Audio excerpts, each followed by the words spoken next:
본격적으로 식순에 들어가서 국기에 대한 경례와 애국가 제창은 시국이 어수선한 관계로 생략합니다. 박수로 맞아주세요.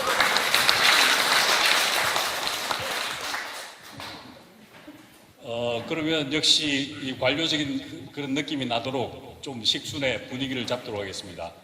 먼저 오늘 이 섬진강 시인들 책을 기획하시고 출판을 하시고 그 다음에 북 콘서트를 또 저는 반대를 했지만 꼭 해야 되겠다고 하셔가지고 이 자리에 만드신 이재욱 문학뉴스 대표 겸 MM북스 대표 겸 모두 북스 출판사 대표 겸 하려면 끝이 없습니다. 이재욱 대표를 소개를 드리겠습니다. 인사 말씀 드리시겠습니다. 박수로 맞아주시죠. 네, 반갑습니다. 이렇게 책이 나오고 나서 제일 먼저 받은 질문이 이 6분을 어떻게 이렇게 포로로 잡아왔느냐 이런 말씀들을 하시는데 저도 사실은 뜻밖입니다. 이렇게 훌륭한 시인들을 책 한 권에다가 모실 수 있다는 게 정말 대단한 일이 아닌가 싶고요.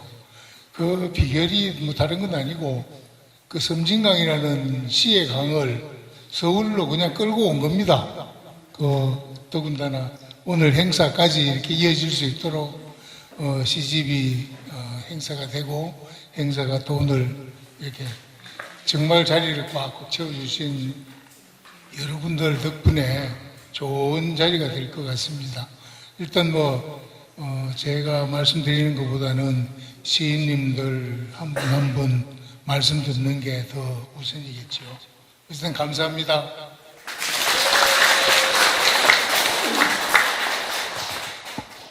다음으로 오늘 사실은 제가 초청 내지는 초대를 안 드렸습니다.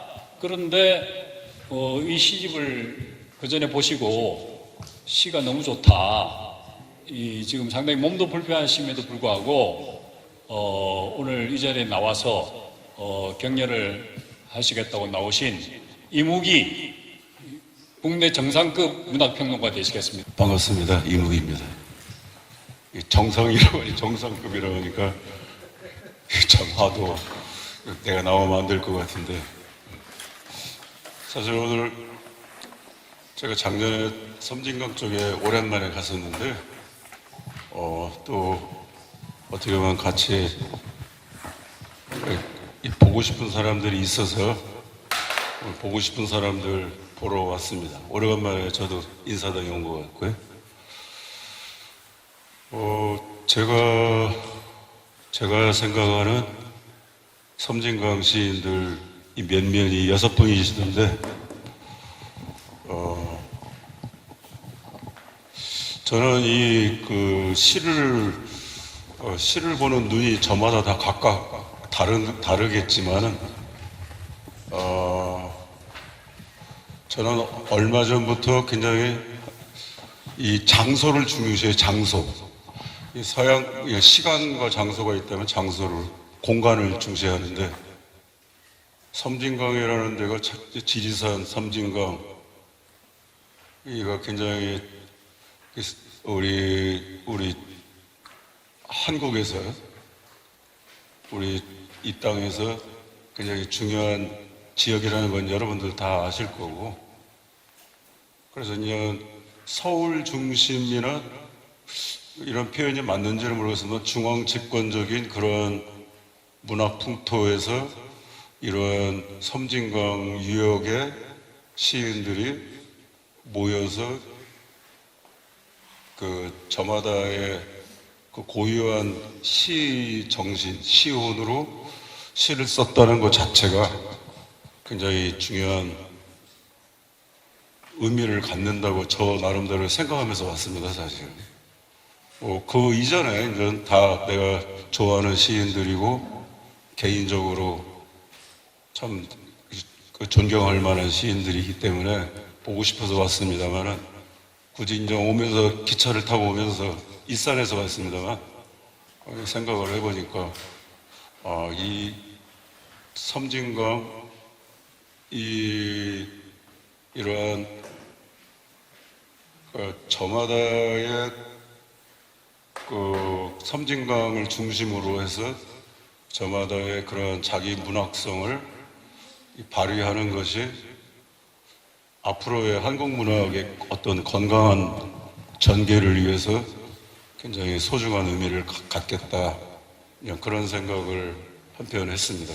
사실 이걸 좀 더 깊이 들어가면은 너무나 이런 이 서울 중심이라는 것이 단순하게 지역적인 중심의 문제가 아니라, 그러니까 우리가 시라는 것을 어떻게 생각하느냐, 앞으로의 시학의 문제 차원까지도 이 섬진강 시인들이 뭐 알게 모르게 저마다 알게 모르게 그것을 시인들은 굉장히 예민하니까 촉이 빠르니까 그냥 그런 것도 포함되어 있지 않았나, 시대가 그걸 또 요청하지 않나, 그런 생각을 하면서 오늘 이 자리에 왔습니다.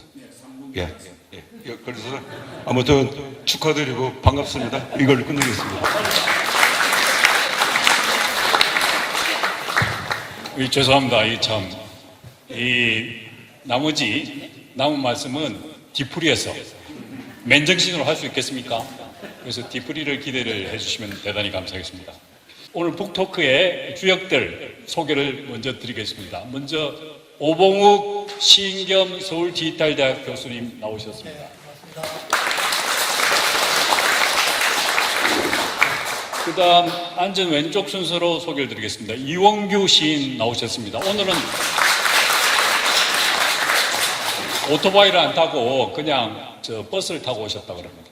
돈이 많이 드셨을 겁니다. 그 다음에 복효근 시인님 나오셨습니다. 박수로 맞으십시오. 그 다음에 장터에서 시집을 굉장히 많이 지금 판매를 해서 주가를 올리고 계시는 장진희 시인님 나오셨습니다. 박수로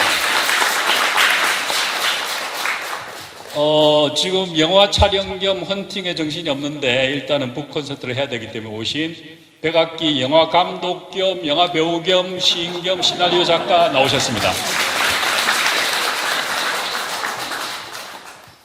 그 다음에 그 오른쪽에 계신 분이 비슷비슷하게 생기신 분이 많아가지고 박두규 시인님 나오셨습니다. 그 다음에 오늘 문제 우리 목발 시인 나오셨는데 박수를 일단 맞아주시면 감사하겠습니다. 박남준 시인이시고, 자 그러면 다음 순서로 우리 지금 6분 북토크 들어가기 전에 서울디지털대학에서 이 섬진강 시인들 6분께 꽃다발을 준비를 해서 정정을 하시겠다고 그럽니다. 박수로 맞아주십시오. 북토크 사상 처음입니다. 네. 자, 한 분씩 받아주십시오.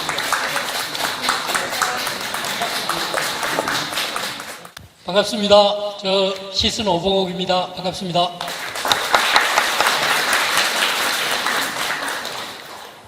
제가 이 시집 받고 문학뉴스에 서평을 하나 썼어요. 그 서평 제목이 섬진강 유역의 지령이 불러낸 여성무당의 시굿이라고 제가 제목을 달았어요. 아까 우리 이무기 대표님이 말씀하셨잖아요. 작가들과 장소가 무관하지 않다, 아주 깊이 연관되어 있다, 뭐 이런 말씀을 하셨는데 저도 똑같은 생각입니다. 그래서 제목을 그렇게 달아봤는데요. 오늘 이 6명의 시인들에 대해서 낱낱이 알아가 보는 시간을 갖도록 하겠습니다. 일부에 지금 모실 우리 시인 세 분은 이원규 시인, 복효근 시인, 장진희 시인입니다. 본격적으로 세 분께 질문을 해보도록 하겠습니다. 첫 번째 드리는 공통 질문은 섬진강의 시인들이라고 이렇게 제목을 달았고 또 섬진강 유역에 사시는데 이 섬진강이 선생님들의 시 세계에 어떤 영향을 주었는지 궁금했어요. 선생님의 작품 속에서 섬진강은 어떤 의미로 자리 잡고 있습니까? 이용규 씨 말씀해 주시죠. 제가 어쩌다 보니까 지리산 쪽에 내려가서 산 지가 한 28년 정도 됐는데요. 실상사하고 함양 쪽에 산 것을 제외하고 한 25년 정도는 섬진강 주변만 뱅뱅 돌면서 살았습니다. 그러다 보니까 이제 고향처럼 돼버려서요.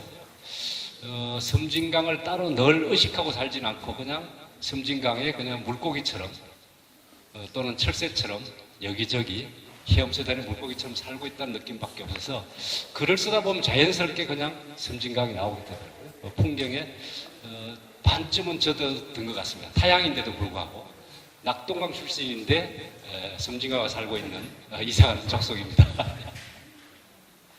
저는 얘기를 잘 못해요.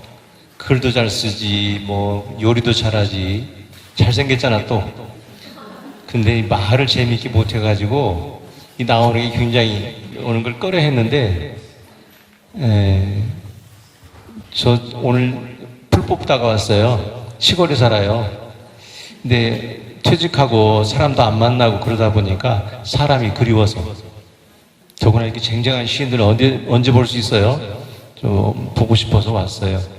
저도 관련이 있습니다. 섬진강이 아시는 것처럼 대미샘에서 임실, 순창 거쳐서 구례 그리고 하동을 흘러가는 것 큰 한 줄기가 있고요.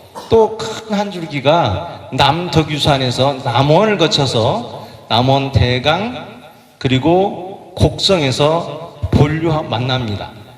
저는 그 큰 지류 중에 하나인 남원의 요천변에 살아요. 섬진강변에 산다 할 수 있겠죠.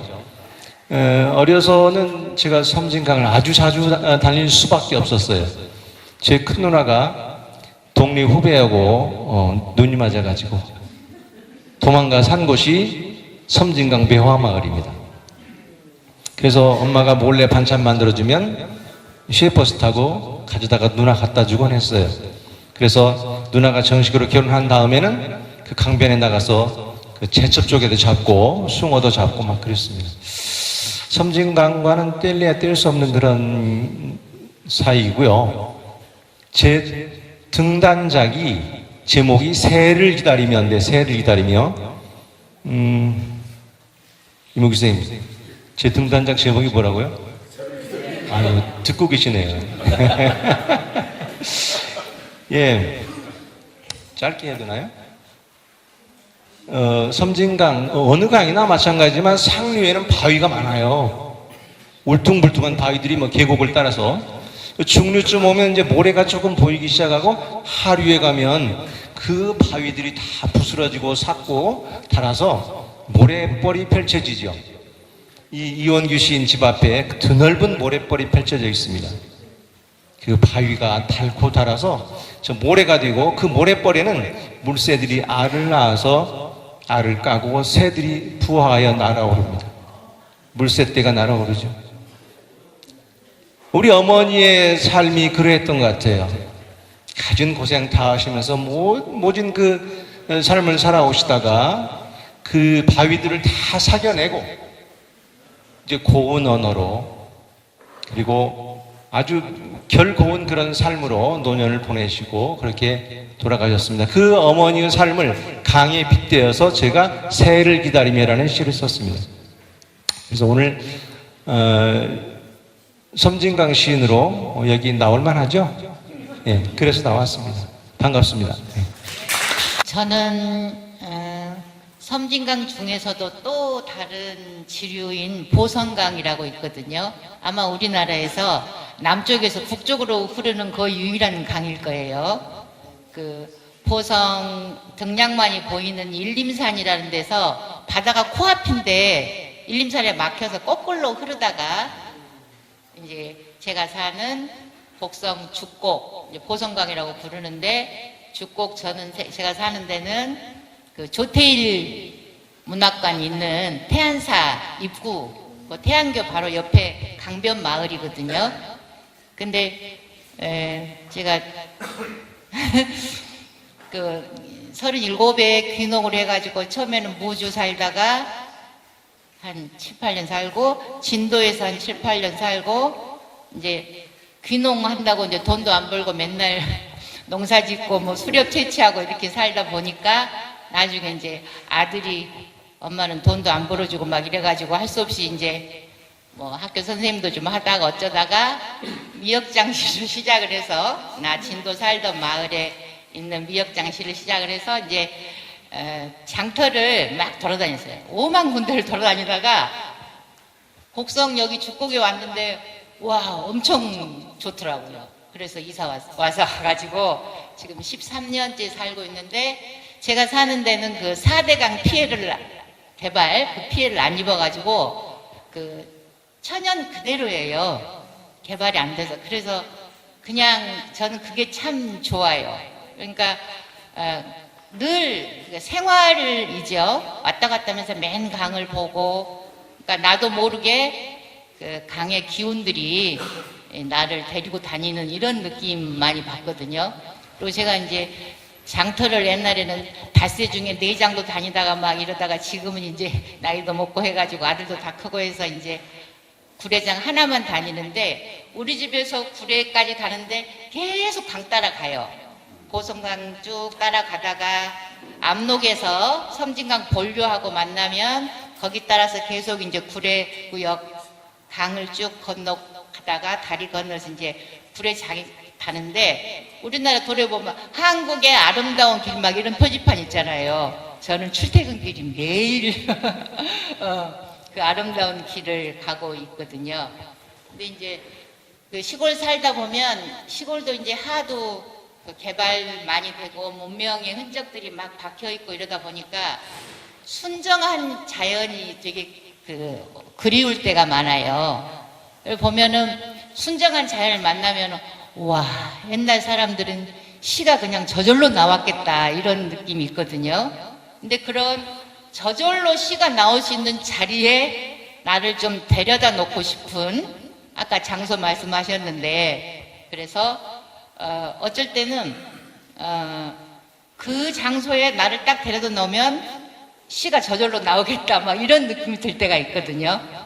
그래서 뭐 매일 생활 그 강변길을 우리 진돗개하고 거기 가가지고 이제 개 풀러놓으면 저는 산으로 강으로 막 다니고 나는 걷고 그런 게 일상이라 저한테 그러니까 시에서도 뭐 당연히 나올 수밖에 없는 그런 데서 살고 있습니다. 이제 개별 질문을 좀 해볼 생각인데요. 모술래를 하면서 그런 경험 중에 가장 잊지 못할 순간이 있다면 어떤 순간인지 궁금합니다. 오늘 목발 짚고 온 박남준 시인이 후배를 잘못 만나가지고 2004년에 모악산에서 지리산 들어오자마자 걸려서 1년 동안 만리를 걸었습니다. 만리를 걷고 나중에 대우나 반대 순례단에 들어와서 또 103일 동안 삼천리를 걷게 됐습니다. 그래서 제가 어쨌든 한 10년 동안 도보순례 전문가, 모든 순례단의 총괄 팀장이었는데요. 처음 그런 게 밀레니엄 21세기에 시작될 때 낙동강 1300리 도보순례를 처음으로 했습니다. 그때 걷고 2001년에 지리산 바깥으로 지금은 지리산 둘레길이 생겼지만 그 5년 전에 제가 이제 지리산 둘레로 개척하고 사진 답사하고 글을 걷고 난 뒤부터 850리로 걸어보고 1500리로 걸어보고 또 만리길로 제주까지 걸어봤는데요. 그때 낙동강을 다 걸을 때는 몰랐어요. 가을에 걸었는데 황지연에서 걸어서 부산을 숙도까지 걸었는데 27일 동안 걸어서 도착했는데 매일 단풍을 봤어요. 10월 중순에 출발했으니까 단풍의 남하 속도가 사람의 걸음걸이 속도라는 것을 다 걷고 난 뒤에 알았어요. 이게 단풍이 맑은 날 빠르면 40km 100리를 내려가는데 흐리거나 하면 덜 내려가거든요. 이게 꽃필 때 거꾸로 걸어봤더니 똑같아요. 섬진강에서 진달래 필 때 38선까지 걸어 올라가면 매일 진달래를 볼 수 있습니다. 그래서 봄과 가을을 가장 오래 볼 수 있는 것은 봄에는 북상하고 가을엔 남하하면 됩니다. 그리고 낙동강 1300을 걷고 지리산을 모성의 산이라고 하잖아요. 한 바퀴를 걸어서 다 걷고 난 뒤에 알아챈 게 지리산이 모성의 산인데 동그라미가 850리 길이에요. 펼치면 거의 서울까지 옵니다. 이영이잖아요. 어머니의 이영, 오음의 이영. 이거 낙동강 천상미리는 모음으로 일자입니다. 다 걷고 난 뒤에 봤더니 이게 내 이름의 이자를 이제 썼더라고요. 지리산에 850짜리 동그라미. 낙동강 천상미리 제 고향길에서 이자 하나 썼다는 걸 뒤늦게 알게 됐어요. 이 정도로 우리가 지식으로 아는 거하고 몸으로 알게 되는 것은 좀 다르더라고요. 그래서 걷고 보면 이제 이게 옛날 어른들이 했던 축지법, 비보, 날듯이 간다 이런 것들을 뒤늦게 알게 돼요. 걷고 난 뒤에 돌아보면 내가 날아왔구나. 걸을 땐 고통스러웠는데 축지법이 이런 개념이었구나.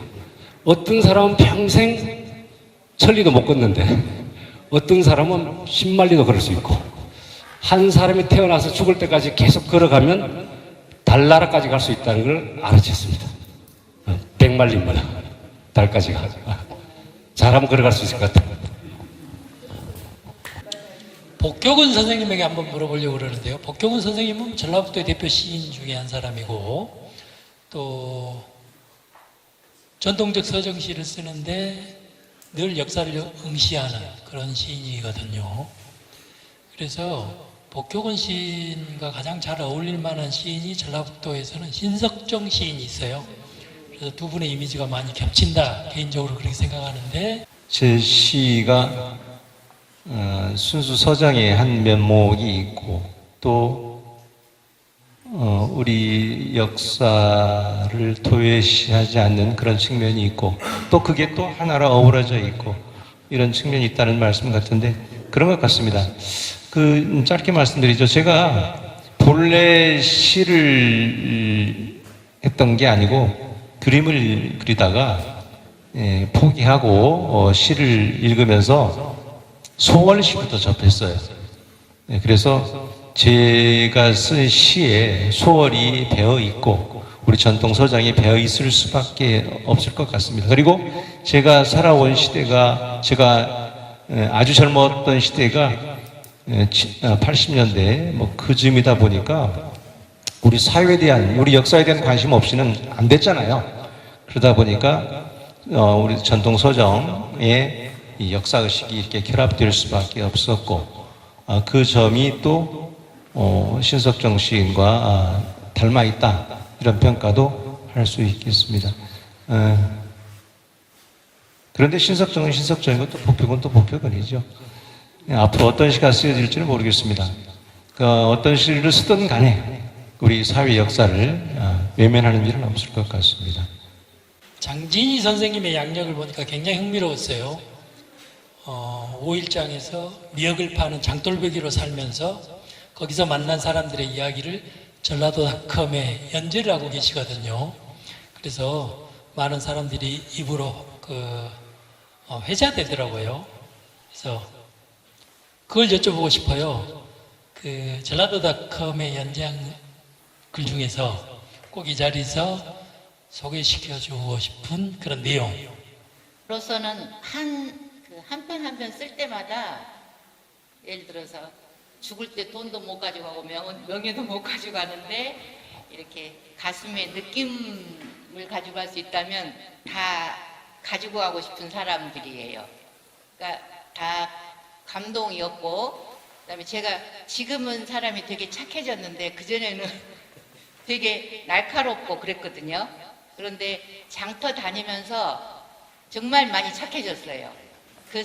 그런데 제가 이 장터를 다니면서 이게 뭐 학교 선생님 다 어쩌고 다 막 다른 직업들이 있었는데 어떤 느낌이었냐면 우리 제 표현에 의하면 최후의 원주민들의 삶이 그대로 있는 자리가 장터고 장터에서 만난 사람들이 되게 이제 할머니 할아버지들인데 정말 최후의 원주민들의 삶이 그대로 그다음에 삶뿐만이 아니라 그 감성, 심성 이런 것들을 확인해 갈수록 내가 그리워했던 게 이런 거구나. 근데 하나하나 다 저한테는 굉장히 삶에 대해서 다시 보게 되고 일단 사람이 좀 많이 됐고 착해졌고 그래서 아까 최후의 원주민이라는 표현을 쓴 게 그 자본주의가 너무 이제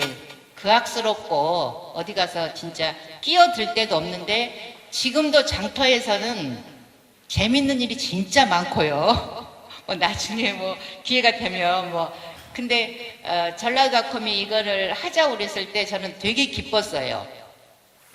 글 쓰자고 했을 때 왜냐하면 이제 그 전에 썼던 글은 무주에 살면서 진도에 살면서 한 15년 동안의 기록을 아까 말씀드린 것처럼 그 마음의 느낌으로 남아있는 것들 장면이 계속 생각나는데 이거를 이제 못 쓰다가 몸이 아파서 한 1년 정도 쉴 때 그걸 계속 썼거든요.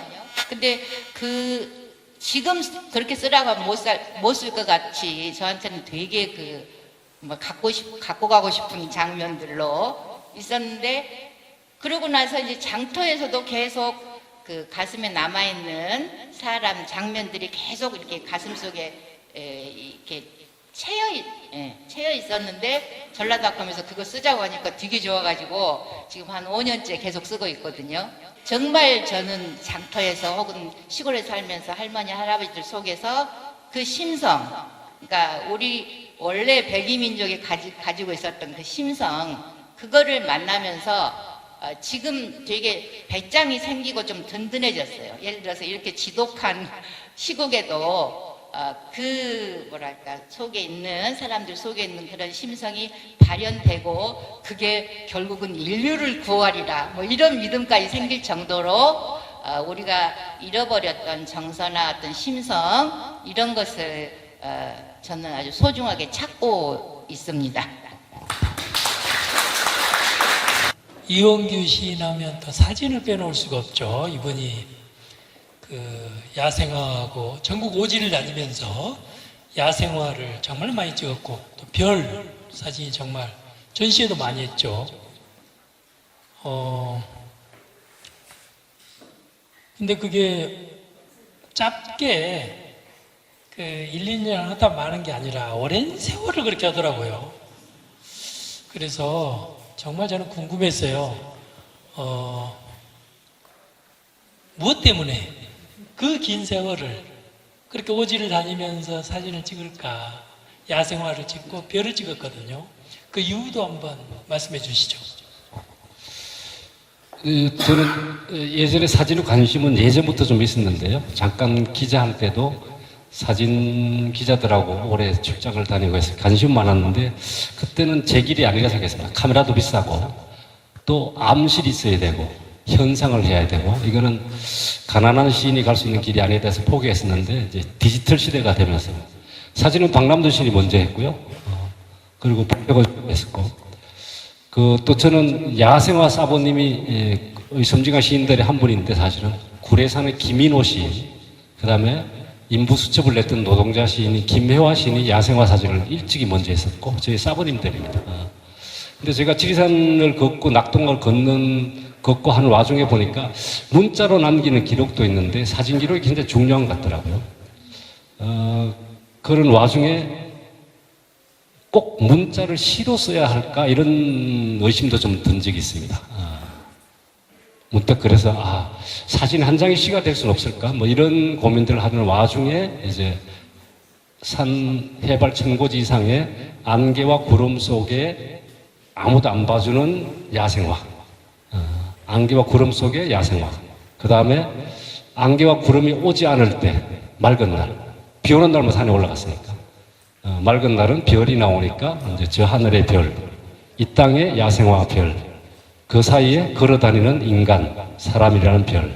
그래서 요 세 개만 찍는데 사람 찍는 건 제가 안 찍고 있습니다. 사람 찍는 건 다른 고수들이 많을 것 같고, 그래서 제가 지리산에 사니까 남들이 쉽게 볼 수 없는 것들은 나는 좀 가까이 있으니까 좀 고생은 됩니다. 밤을 새거나 비가 오는 날 미리 올라가서 텐트 쳐놓고 며칠씩 기다려야 안개가 오니까, 구름이 오니까 그런 나만 할 수 있는 것들이 뭘까 해서 시작하다가 목류무화, 그 다음에 이원규의 별나무라고 해서 저는 솥대나 신단수로 생각합니다.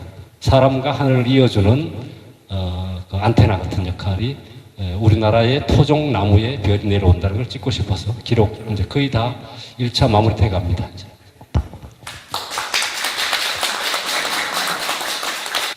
우리 복효근 선생님은 좋은 시를 많이 썼고요, 일단.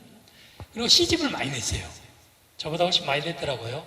그래서 그렇게 시를 끊임없이 써낼 수 있는 원동력은 어디에서 나오는지 그게 궁금했어요. 답변 부탁합니다.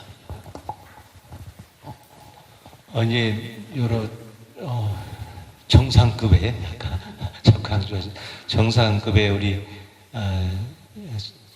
여기 앉아 계신 분들이 그런 분들이라서 이제 거기에 맞게 제가 좋은 시를 썼다고 하고 많이 썼다고 이렇게 해주시는데 실제로는 그렇지 않습니다.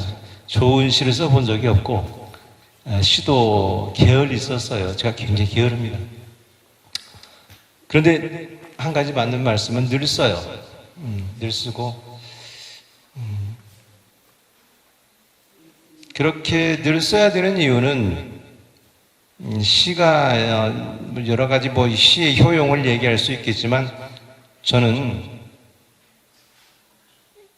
시를 써야 제가 그 안에 있음을 확인합니다.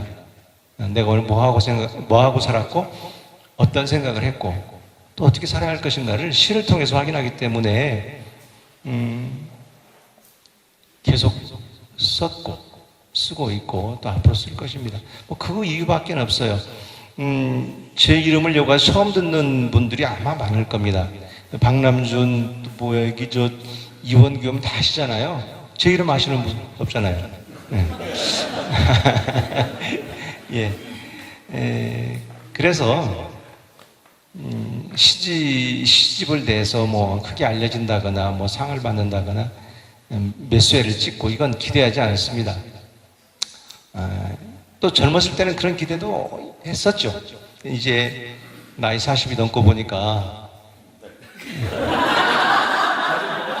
왜 안 믿어주세요 지금? 넘었어요. 네, 이제 그런 욕심도 사라지고 이제 나다운 시 쓰다가 또 계속 쓸 수 있으면 좋겠고 계속 쓰고 싶습니다. 예, 뭐 답변이 됐을지 모르겠네요. 예. 저도 장터에서 자랐거든요. 그래서 장터의 정서가 있어요. 그래서 그 선생님을 인터넷에서 서치해 보니까 아주 멋진 표현이 있더라고요. 장터에서 시를 팝니다. 장터에서 미역장시 장진인데 시를 파는 장진이 뭐 이렇게 표현이 있길래 그게 궁금했어요. 살아오시면서 선생님도 하시다가 그리고 다시 인홍해가지고 미역장시 하시면서 이런저런 글도 쓰시고 산문도 쓰시고 그리고 시도 쓰고 계시는데 선생님에게 시란 어떤 의미가 있는지 한번 이야기해 주시죠. 일단은 저가 지금 시를 쓰면서 좋은 게 이렇게 시를 누리고 나누고 하거든요. 그러니까 시골에 살다 보면 우리 이제 이렇게 둘레둘레 귀농한 사람들, 귀향한 사람들 이렇게 모임이 이렇게 있는데 그러면 이렇게 먼저 노래를 부르지 않으면 노래할 기회가 안 와요. 서로 부르려고 해서. 그러다가 이제 어느 순간에는 나는 시를 한 편 읽겠습니다. 그러면 되게 좋아하더라고요. 그래서 이제 시를 읽게 되고, 그 다음에 시골에서도 뭐 촛불 집회나 뭐 4.16 행사나 이런 게 있으면, 필요하잖아요. 추모시 같은 게. 그러면 제가 쓸모가 있더라고요. 추모시를 읽고, 그러니까 같이 나누고, 누리고 시를 서로. 그래서 이번에 시집 나왔을 때 동네 사람들이 전부 사러 왔더라고요. 시집 사러 왔어. 그래가지고 보통 또 책도 잘 안 읽는다는데 내 시 재밌다고 읽는다는 거예요. 자기들 동네 사람 얘기도 나오고 하니까. 그래서 그렇게 시를 누리고 나누고 하는 이런 게 좋고, 개인적으로는 뭐랄까, 그전에 명상도 하고 어쩌고 해봤는데 딱 그 시간만큼은 이렇게 아침 일어나면 세수해야 되듯이 하도 이제 속 시끄러운 일 특히 요새는 많잖아요. 근데 머리를 세수하듯이 한번 이렇게 집중, 맑게 명상하듯이 그렇게 하지 않으면 도대체 이놈 세상을 살 수가 없을 것 같아요. 그래서 저한테는 시를 계속 쓰고 있습니다.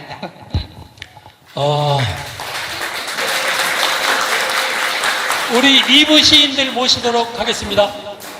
자, 2부 시작할게요. 1부와 똑같이 공통 질문으로 시작하겠습니다. 아까 제가 1부 시작할 때 이 섬진강 시인들이기 때문에 섬진강은 선생님에게 어떤 의미가 있습니까? 선생님의 시에는 섬진강이 어떻게 스며들어 있습니까? 이렇게 질문했는데 백악기 선생님부터 답변해 주시죠.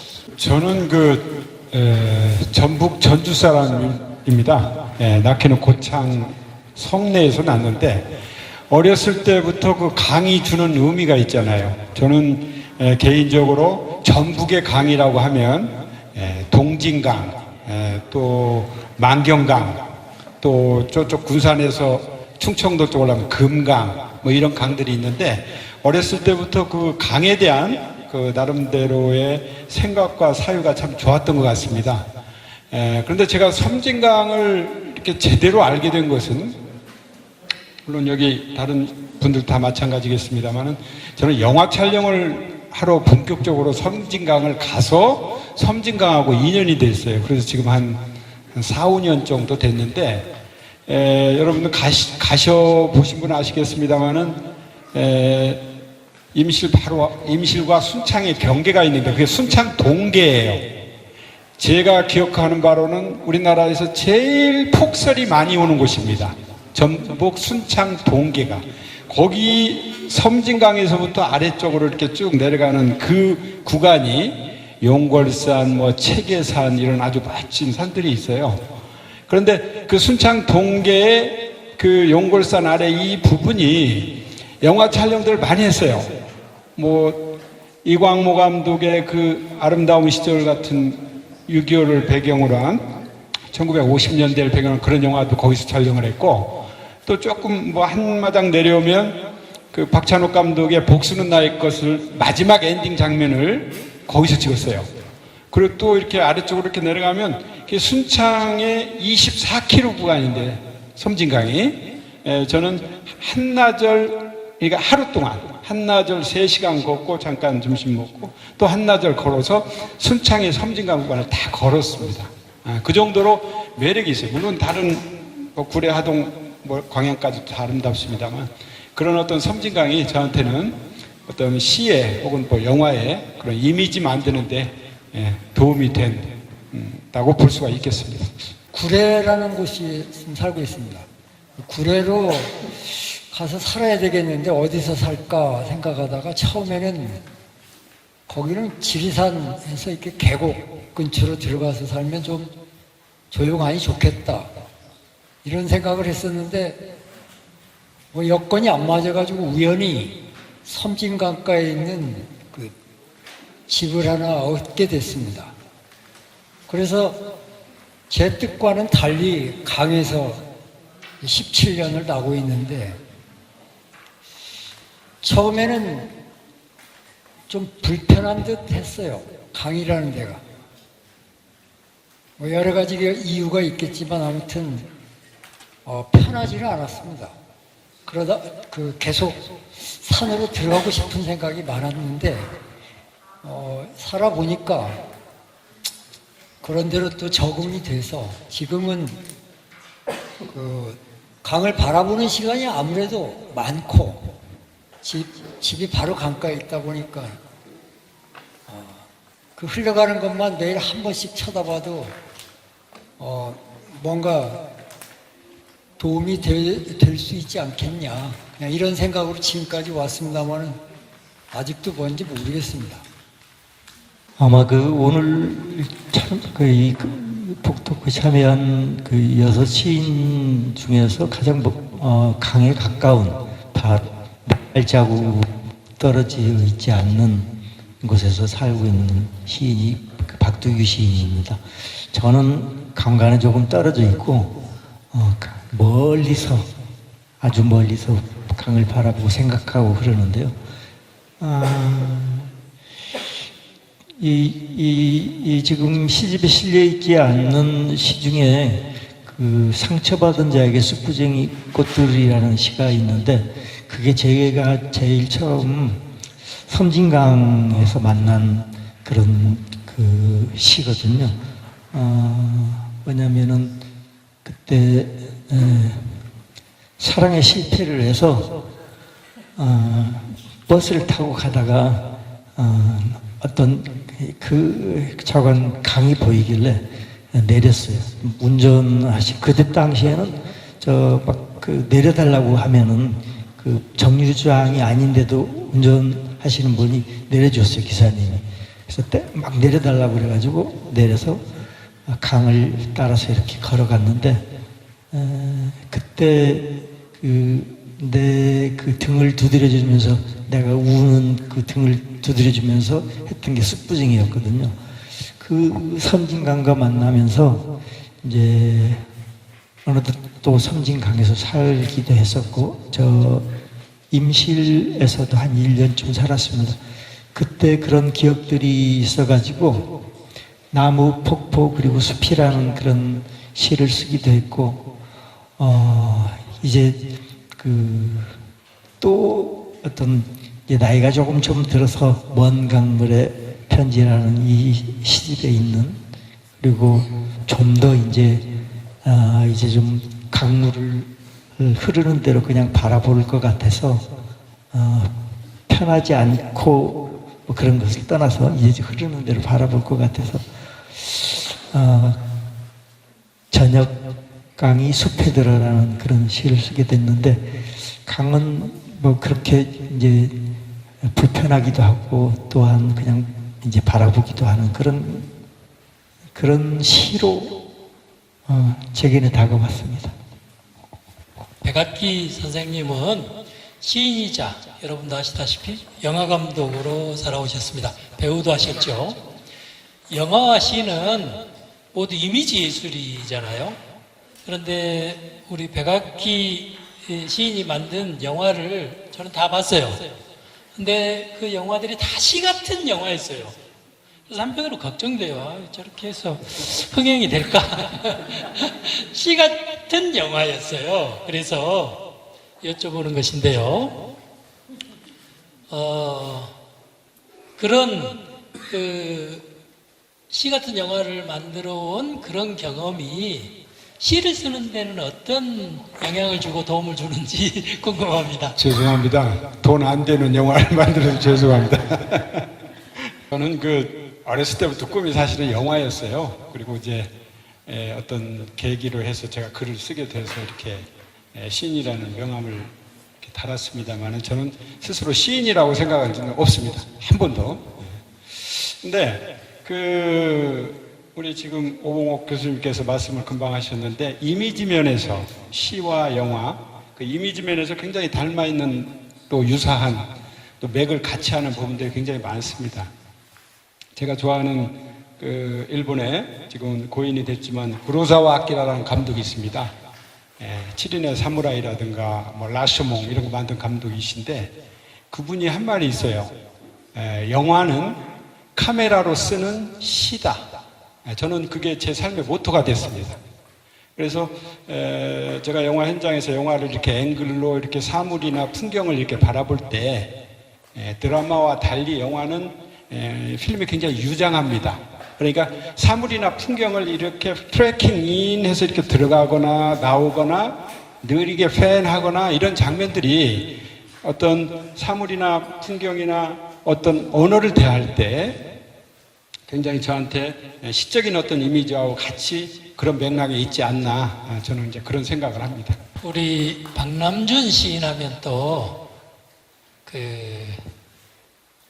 이미지가 지리산에서 혼자 사는 시인 뭐 그런 이야기 많이 하죠. 가까이서 보는 제가 생각하는 박남준 시인은요 대책 없이 선하고 대책 없이 정의롭고 그래서 많은 사람들을 걱정스럽게 걱정을 끼치게 만드는 사람이에요. 그래서 우리 술자석 같은 데서 그런 이야기 많이 해요. 아, 남준이 형 혼자 사는데 아프면 어떡하지? 남준이 형 걱정한 사람이 너무 많아요. 그래서 고독하지는 않는지.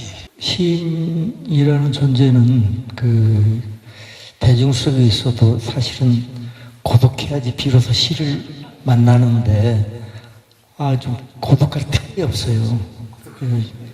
좀 외로워야 되는데 시도 좀 쓰는데 시 쓰는 다른 시인들 보면 부럽기도 하고 또 그러는데 제가 근래에 좀 다쳐 사고가 나가지고 병상에서 아무 밖에 나갈 수도 없고 눈이 내리기도 하고 비가 내리기도 하는데 그냥 병상에 있는 창밖을 바라봐야 돼요. 그래서 그때 굉장히 좀 우라가 막 치밀고 그랬는데 자유라는 게 얼마나 소중한 거구나. 내 몸이 나를 스스로 내 영혼을 가진 몸이 걸어나갈 수 있는 문을 향해서 걸어나갈 수 있는 그런 게 참 얼마나 소중한 거구나라는 생각을 했는데 많이 고독 안 해져서 시를 못 썼는데 혼자 있어서 좀 많이 이제 시를 쓰기도 했습니다. 이 세 분의 공통점이 여러 가지가 있는데 그 중에 하나가 난민시 동인이었어요. 지금은 뭐 동인지 시대가 아닌데 80년대는 장비, 문지 뭐 이런 데가 폐간돼 가지고 발표할 매체가 없어서 전국에 동인들이 많이 생겼죠. 그래서 각 지역에 아주 유명한 동인들이 많이 생겼는데 전라북도의 그 유명한 동인이 난민시 동인인데 이 세 분이 공이 난민시 동인입니다. 그때 저는 이 세 분들을 만났죠. 그때 제가 박두규 선생님을 만났을 때 그 이미지는 그런 거였어요. 박두규 선생님 말씀이 좀 없으세요. 그래서 술자석에서도 이렇게 말씀이 없으시고 그런데 이렇게 살아오신 걸 보면 가장 단단하신 분이다 이런 생각을 개인적으로 많이 했습니다. 정교조 활동도 하시고 또 지역운동도 열심히 하시고 이렇게 살아오신 분인데 저는 그 박두규 선생님한테 꼭 물어보고 싶은 질문이 그런 거였어요. 그렇게 늘 역사와 현실을 응시하면서 지역운동을 같이 하면서 이렇게 살아오셨는데 만족하시는지 지금은 어떤 활동을 하고 계시는지 궁금합니다. 저는 사실 길을 잘못 들은 겁니다. 고등학교 때부터 시를 쓰고 싶었고 문학을 하고 싶었는데 어떻게 선생을 하다 보는데 전교조라는 것이 만들어져 가지고 거기에 휩쓸려 가게 된 거죠. 그래서 그 일을 하다 보니까 거기서 또 먼 직책을 뭐 연대사업국장 이런 걸 맡다 보니까 이제 동네 사람들 만나면서 순천시에 있었습니다만은 거기서 여순 사건 순천시민연대 뭐 이런 것도 이제 처음으로 그때 시작을 했던 거고 그 다음에 교육공동체 뭐 이런 전교조 일은 이제 물론 하면서 그렇게 제가 별로 하고 싶지 않았던 생각지도 않았던 일들을 사실은 할 수밖에 없었습니다. 그 사람들이라는 게 다 어쨌든 자기 자신에게 주어진 어떤 상황, 조건 이런 걸 쉽게 벗어날 수는 없는 거잖아요. 인생이 꼬인다고 그럴까 아무튼 가고 싶은 길은 가지 않고 그쪽으로 가면서 이 전업 시인들을 굉장히 동경했었습니다. 그때 물론 교사 신분이었기 때문에 뭐 먹고 사는 것은 크게 불편하지 않았지만 전업 시인들이 그렇게 훨훨 달라대는 걸 보면 어느 날 어떤 시인 시집을 읽다가 이 새끼 보고 싶다 그러면 금방 가서 하룻밤 쉬면서 술 한잔 먹고 서로 만리장성을 쌓는 이런 것들이 너무 부러웠고 그래서 그러나 어쨌든 제 삶이 그렇게 꼬였긴 했지만 꼬인 것도 내 삶이니까 그 삶을 살 수밖에 없었고 그렇게 하면서 시를 계속 썼습니다. 어쨌든 발표나 뭐 이런 활동들은 많이 못했지만 개인적으로는 늘 시를 버리지 않고 썼는데 그 시를 쓰면서 느꼈던 것들은 그나마 이 시가 있어서 나한테 개인적으로는 많은 스스로를 돌아보게 하고 가라앉히는, 그리고 뭔가를 자기 존재에 대해서 다시 한번 깊게 생각하고 들여다보면서 침잠시켜주는 이러한 역할을 그나마 시가 했었던 거 아닌가 싶어요. 그래서 그런 사회적 활동도 사실은 나중에 이제 저는 뭐 운동이랄 것도 아니고 촌에서 그냥 지역에 있는 일들만 하고 산 사람인데, 나중에 큰 전국적인 운동판에서 이렇게 운동하는 사람들 보면 어느 날 긴장을 하고 가서 만나서 보면 너무나 김 빠져가지고 돌아올 때가 많았어요. 인간에 대한 실망들이 무척 많았고, 그래서 그러한 문학이라는 곳이 그나마 이 판에서 나름대로 뭔가 내 삶을 꾸리면서 찾아가는 데 도움이 되지 않았나, 이런 고마운 마음을 가지고 지금도 그냥 쓰고 있을 뿐입니다. 시가 선생님에게 그런 치유가 되었던 순간이 있다면 언제였는지. 네. 이 젊은 날에는 뭐 상실을 많이 우리가 경험하잖아요. 우리 때는 뭐 개인적으로 사랑의 상실도 있고, 우리 젊었을 때는 정말 시대와 역사의 어떤 깊은 그런 상실을 많이 겪은 세대이기 때문에 그 시 쓰는 순간들이 너무 고통스럽고 힘들었죠.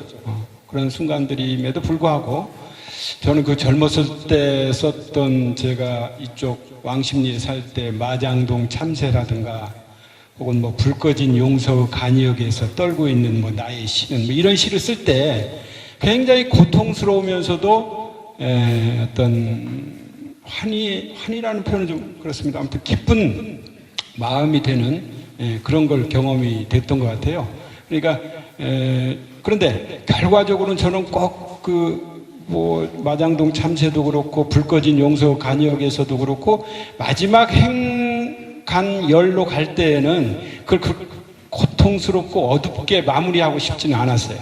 그래서 꼭 어떤 여운을 주는, 그러니까 제가 지금 요즘 영화 만들 때도 그런 걸 하는데 마지막에 엔딩 장면들은 꼭 여운을 주는, 보는 사람이 혹은 뭐 읽는 사람들이 여운을 가지게 하는 어떤 희망적인 뭐 어떤 그런 쪽으로 길을 내고 싶은 그런 생각이 들었다고 해야 될 것 같습니다. 네. 박난준 선생님의 시를 보면 그 계절의 흐름과 풍경이 굉장히 구체적으로 이렇게 묘사되는 시들이 많거든요. 그래서 여쭤보고 싶은 것은 자연을 시로 담을 때 가장 중요하게 생각하는 게 있다면 무엇이 있을까 궁금합니다. 우리 세 사람이 그 난민시를 했다고 그랬잖아요. 난민시를 시작하면서 박두기 시인과 백악기 시인도 만나게 됐는데, 백악기 시인과 어느 날 그 전주에 있는 홍지 서점 앞을 이렇게 서점 앞을 걸어가는데 백악기 시인이 그러는 거예요. 시인은 역사의 발자국 소리가 들리지 않아? 시인은 귀는 그 역사의 발자국 소리를 들린다는 거예요. 내가 가만히 걸어가면서 내 발자국 소리 들어봤어. 무슨 역사의 발자국 소리가 들려? 도대체 아무것도 안 들리고 그냥 발자국 소리만 들리는 거예요. 그래서 고민을 했어요. 나는 시인이 아닌 모양이구나. 시인은 그렇게 걸어가면 발자국 소리. 난 시인들을 만나지를 않았거든요. 모르고 살았었어. 근데 이제 난민시라는 걸 통해서 처음 시인들을 만나면서 같이 길을 걸어가니까 발자국 소리를 그런 거 생각 안 해봤는데, 시인들은 역사의 발자국 소리를 들어야 되는가. 그게 메타폰지를 모르고 진짜로 발자국 소리가 들려야 되는 줄 알고, 아마 그런 고민들을 하게 된 그런 게 아마 그 자연 속에서도 그런 눈을 길러야 되는 거 아닌가. 그냥 꽃이구나가 아니라 저 꽃이 살아오기 위해서 어떤 비바람들을 건너왔는가라는 그 건너온 시간들을 들여다보려고 했던 것이 아마 제 시에 담겨져 있지 않을까 생각합니다. 맞습니다. 박남준 시인이 자연을 담을 때 가장 중요하게 생각하는 지점이 뭡니까? 이렇게 여쭤봤잖아요. 우리 박두규 선생님에게는, 박두규 선생님은 지역에서 살아오시면서 그 지역에 같이 살아가는 사람들을 담아내는 시들이 참 많거든요. 민중들의 삶을 잘 이렇게 반영하고 있는 그런 시들이 참 많은데, 그런 그 민중들의 또 주변에 살아가는 사람들을 시로 담을 때 가장 중요하게 생각하는 지점이 있다면 무엇인지 궁금합니다. 그런 시들은 저는 첫 시집에 주로 있었고 3집부터 제가 시 6권 냈습니다. 근데 세 번째 시집부터는 거의 제 내면의 어떤 느낌과 생각과 뭐 이런 흐름들을 써놓은 것이지, 민중이라는 개념을 깊게 각인하고 시를 쓰지는 않았습니다. 다만 시 속에 이제 그런 것들이 같이 녹아 있거나 담겨 있거나 그런 시편들은 뭐 있겠죠. 삶이 그랬으니까. 그러나 세 번째 시집이 숲에 들다라는 시집인데요. 제가 사회단체 저기 하면서 생명평화 결사라는 단체를 2004년도 창립할 때부터 시작했는데, 그 단체 할 때 아난다 마르가 수행 공동체에서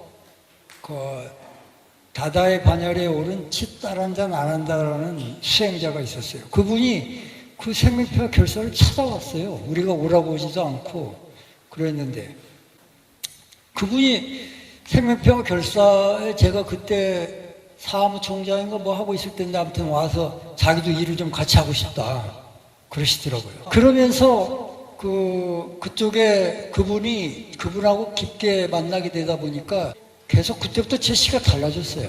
그 얘기를 하다가 길어졌는데, 그래서 좋습니다.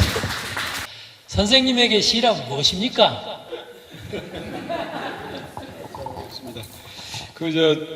클래식하게 얘기를 하면 저는 그 시라는 한자어가 언어의 사원이라고 저는 생각을 합니다. 그래서 저는 제가 쓰는 모든 시는 시가 아니고 그냥 시적이다, 저는 그렇게만 표현을 하는데, 어떤 우리들 어떤 이 보편적인 이 노마디즘적인 이런 우리들의 삶 속에서 어떤 이데아를 찾아가는 여정이 아닌가, 저는 그런 생각이 들어요. 요즘 제가 쓰고 있는 일종의 시들이 불교적 세계관이 조금 짙게 있는데, 아무튼 시는 언어의 사원이 아닌가 이런 생각을 합니다. 예. 시를 써오면서 시가 나에게 준 것은 균형감을 갖게 해줬다라는 가 뭐 그렇게나 말할 수나 있지 않을까 싶어요.